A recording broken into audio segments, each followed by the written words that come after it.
Donc, nous avons par exemple l'organisation des voyages à la découverte d'au moins 2 pays dans la sous-région Afrique centrale. Pour le moment, nous allons régulièrement en Guinée équatoriale et nous profitons aussi pour faire connaître davantage la destination Cameroun.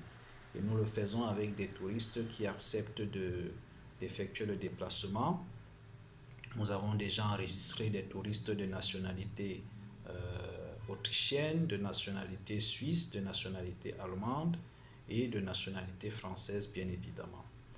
Nous avons publié récemment un livre blanc qui essaie de présenter l'importance de la prise en compte des aspects de normes et sécurité pour un tourisme durable en Afrique et particulièrement au Cameroun, afin que ce pays devienne une destination émergente dans l'ère de la nouvelle économie.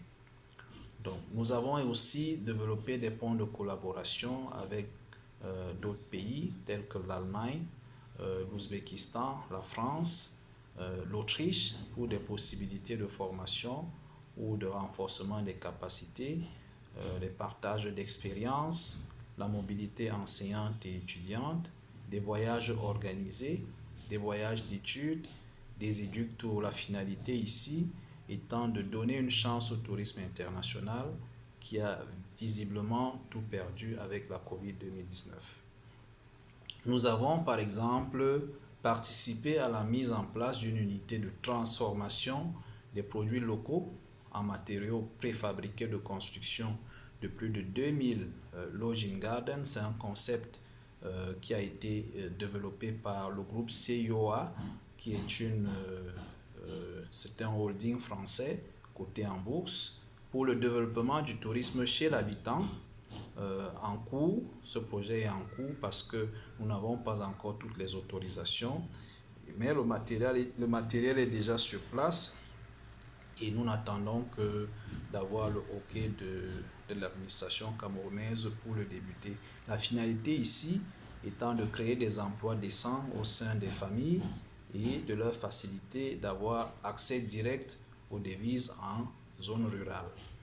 Bon, nous avons aussi participé à un projet de faire venir au moins 50 000 touristes à l'occasion de la Cannes Total Énergie 2021, c'est la Coupe d'Afrique des Nations, un grand événement sportif qui se tiendra au Cameroun du 9 janvier, si ma mémoire ne me trahit pas, au 6 février 2021.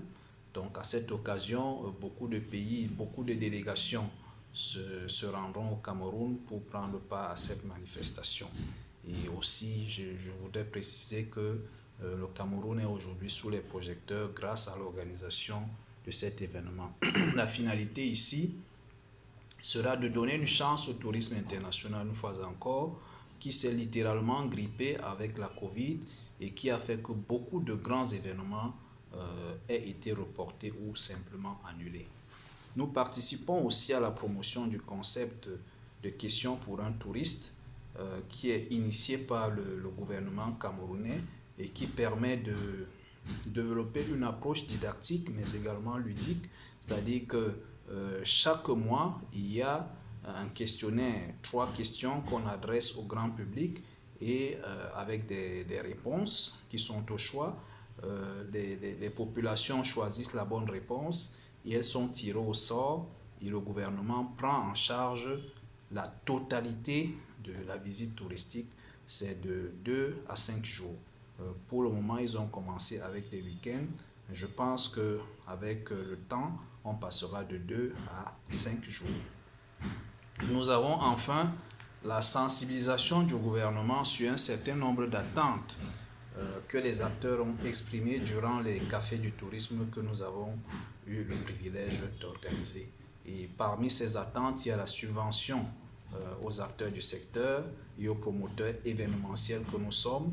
Il y a la suspension temporaire de l'impôt et des taxes. Il y a enfin des prêts bancaires. Voilà un peu ce que nous essayons de faire au niveau du Cameroun et j'espère que beaucoup de participants non seulement auront des questions à poser, je suis ouvert, mais pourront également y voir un réel intérêt pour s'en inspirer. Je vous remercie.